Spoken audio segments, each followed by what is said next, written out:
Aunties home. ఈరోజు మనం ఎంతో టేస్టీగా ఉండి ఆనియన్ పకోడా ఎలా తయారు చేయాలో నేర్చుకుందాం. ఈవినింగ్ టైంలో స్నాక్గా ట్రై చేయండి, భలే ఉంటుంది. బయట కాస్త క్రిస్పీగా లోపల సాఫ్ట్గా చాలా బాగుంటుంది. మరి ఇంకెందుకు ఆలస్యం, ఈ ఆనియన్ పకోడా తయారీ విధానం చూసేద్దాం.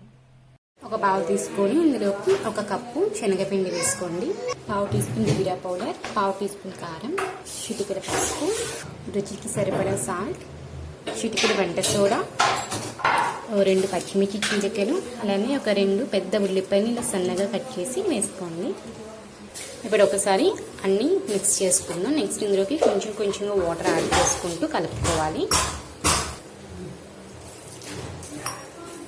ఇలా పిండి పలుచగా ఉండేలా కలిపి పక్కన పెట్టుకోండి. స్టవ్ పై ప్యాన్ పెట్టుకొని ఆయిల్ వేసుకుందాం. మనకి పకోడీకి ఫ్రై చేసిన దాకా సరిపడగా వేసుకోవాలి. నూనె బాగా వేడెక్కిన తర్వాత మనం కలుపుకున్నవంటి మిశ్రమం తీసుకుని ఇలా చిన్న వాటిలాగా వేసుకోండి. ఇలా గరిటెతో నెమ్మదిగా అటు ఇటు కలుపుకుంటూ వేయించుకోండి. ఉల్లిపాయలు అనేవి కాస్త ఎక్కువగా వేస్తే బాగుంటుంది పకోడీకి. ఈవినింగ్ టీ టైంలోనే ఇలా పకోడీ ట్రై చేయండి, చాలా బాగుంటుంది. ఇలా ఫ్రై అయిన వాటిని ఒక టిష్యూలోకి తీసుకోవాలి.